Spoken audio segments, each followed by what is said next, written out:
నా ప్రభుత్వం నా సహచర మంత్రివర్గ సభ్యుల సహకారంతో రైతులకు ఈరోజు 18,000 కోట్ల రూపాయల రుణమాఫీ చేసినాం.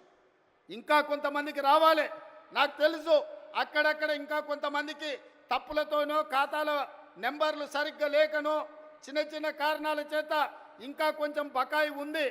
100% ఈ వేదిక మీద నుంచి ఆనాడు భద్రకాళి సాక్షిగా ఈ వరంగల్ గడ్డ మీద నుంచి చెప్పిన 15 ఆగస్టు లోపల 2 లక్షల రుణమాఫీ చేస్తా అన్నా, సమ్మక్క సారలమ్మ సాక్షిగా ఇలా చెప్పిన 18,000 కోట్ల రూపాయలు భద్రకాళి సాక్షిగా సమ్మక్క సారలక్క సాక్షిగా 15 ఆగస్టు లోపల రైతుల ఖాతాలు వేసిన.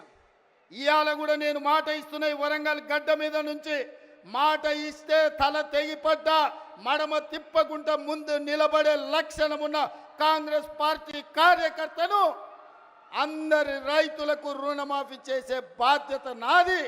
మీ ఖాతాలు సవరించుకోండి, మీ ఖాతాలలో ఉన్న తప్పులను సరిదిద్దుకోండి.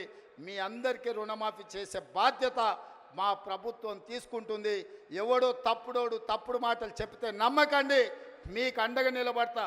10 ఏళ్లలో వాళ్ళు చెయ్యండి, 1,00,000 రూపాయలు చేస్తామని 10 ఏళ్లలో 4 విడతలని ఎవరికి చేసిండ్రో అసెంబ్లీలో చర్చ పెడదాం.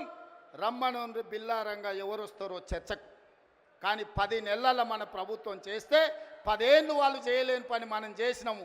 అభినందించడానికి నోరు రాకపోయింది, కానీ రోజు కాళ్ళలో కట్టె పెట్టాలని కట్టెలు తీసుకొని తిరుగుతారు బిల్లారంగాలు ఇద్దరు.